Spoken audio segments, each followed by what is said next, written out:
Shalom, selamat pagi untuk kita semua. Jumpa lagi dengan saya, Brigita Dapatara, kelas G WK Bubak. Saya hari ini akan mempresentasikan materi tentang bagaimana dinamika historis konstitusional, sosial, politik, kultural, serta konteks kontemporer penegakan hukum yang berkeadilan.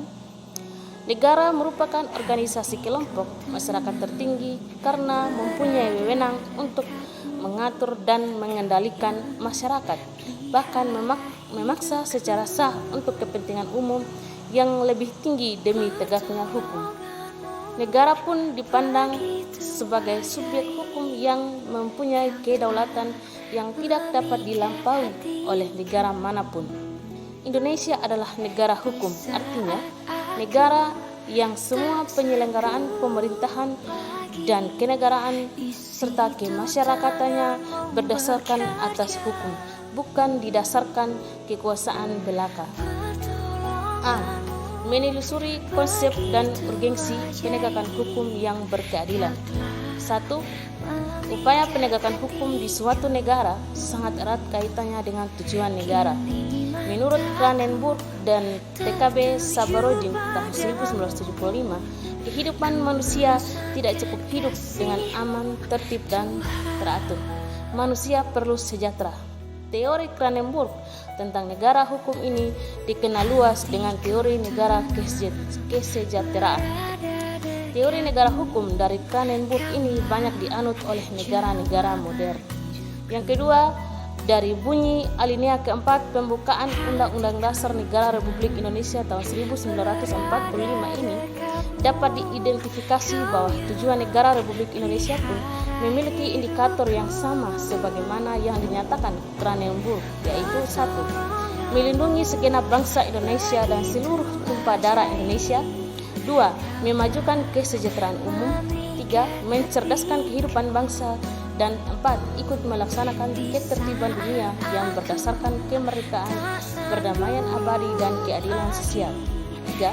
Perlindungan terhadap warga negara serta menjaga ketertiban masyarakat telah diatur dalam Undang-Undang Dasar Negara Republik Indonesia tahun 1945, di mana dalam pertimbangannya Undang-Undang Nomor 48 tahun 2009 tentang kekuasaan kehakiman menyatakan bahwa kekuasaan kehakiman dilakukan oleh sebuah Mahkamah Agung dan badan peradilan yang berada di bawahnya dalam lingkungan peradilan umum, lingkungan peradilan agama, lingkungan peradilan militer, lingkungan peradilan tata usaha negara, dan oleh sebuah Mahkamah Konstitusi untuk menyelenggarakan peradilan guna menegakkan hukum dan keadilan.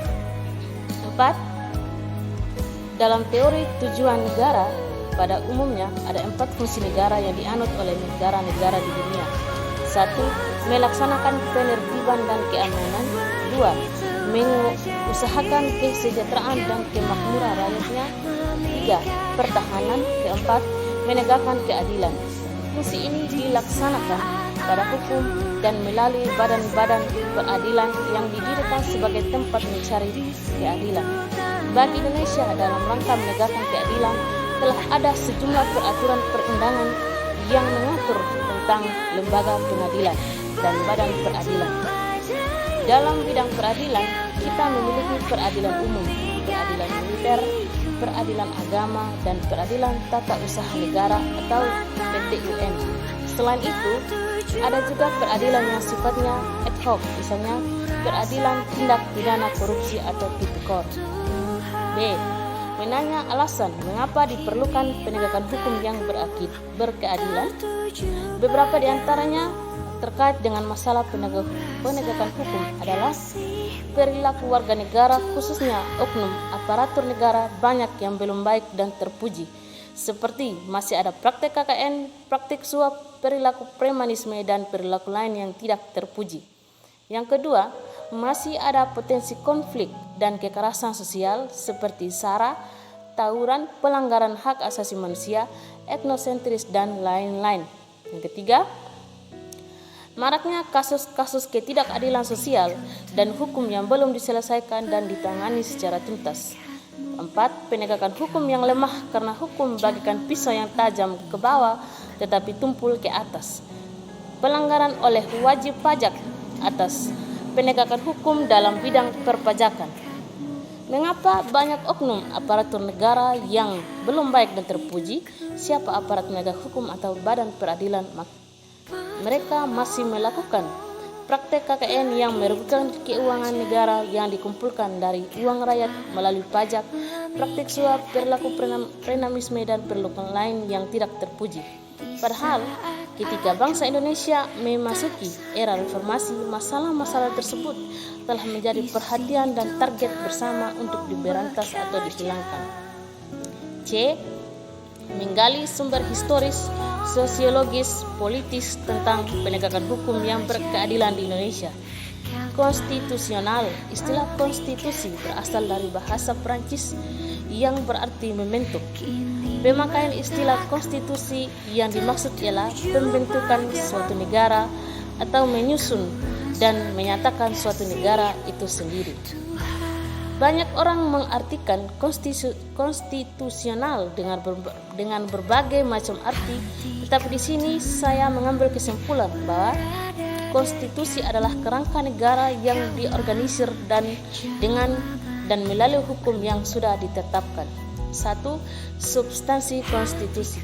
Substansi konstitusi adalah isi dari suatu konstitusi negara mengenai jaminan dan hak negara dan warga negara, serta memilih mana yang penting dan mana yang harus dicantumkan dalam konstitusi agar hasilnya dapat diterima baik oleh mereka yang melaksanakan maupun pihak yang diundang.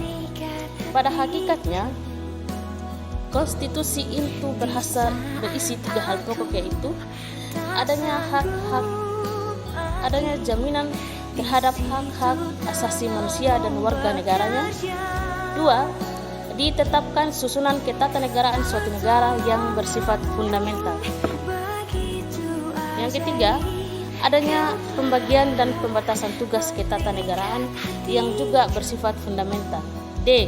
Membangun argumen tentang dinamika dan tantangan penegakan hukum yang berkeadilan Indonesia. Contoh dinamika kehidupan yang sekaligus menjadi tantangan terkait dengan masalah penegakan hukum di Indonesia sebagai berikut. Masih banyak perilaku warga negara, khususnya oknum aparatur negara yang belum baik dan terpuji. Terbukti masih ada praktek KKN, praktik suap, perilaku prenamisme, dan perilaku lain yang tidak terpuji. Yang kedua, masih ada potensi konflik dan kekerasan sosial yang bermuatan sara, tawuran, pelanggaran hak asasi manusia, dan sikap etnosentris. Yang ketiga, maraknya kasus-kasus ketidakadilan sosial dan hukum yang belum diselesaikan dan ditangani secara tuntas. Persoalannya, penegakan hukum di Indonesia dipandang masih lemah dalam beberapa kasus. Masyarakat dihadapkan pada ketidakpastian hukum. Sebagian masyarakat bahkan merasakan bahwa aparat penegak hukum sering memberlakukan hukum bagaikan pisau yang tajam ke bawah tetapi tumpul ke atas. Di era globalisasi yang penuh dengan iklim materialisme, banyak tantangan dihadapi oleh aparat penegak hukum. Mereka harus memiliki sikap bajah, akhlak mulia, dan tahan terhadap upaya oknum masyarakat atau pejabat lain yang akan mencoba menyuap. Selain itu, pemerintah perlu melakukan upaya preventif dalam mendidik warga negara, termasuk melakukan pembinaan kepada semua aparatur negara secara terus-menerus. Mendeskripsikan esensi dan urgensi penegakan hukum yang berkeadilan Indonesia. Cicero menyatakan ubi societas ibilus, di mana ada masyarakat, di sana ada hukum. Namun tampaknya ada peraturan hukum saja tidak cukup. Tahap lebih penting adalah penegakan dan kepastian hukum. Penegakan hukum bertujuan untuk mewujudkan peraturan hukum demi terciptanya ketertiban dan keadilan masyarakat. Dengan kata lain, penegakan hukum pada dasarnya bertujuan untuk meningkatkan ketertiban dan kepastian hukum di dalam masyarakat sehingga masyarakat merasa memperoleh perlindungan akan hak-hak dan kewajibannya. Sekian dari presentasi saya. Shalom, terima kasih, Tuhan memberkati.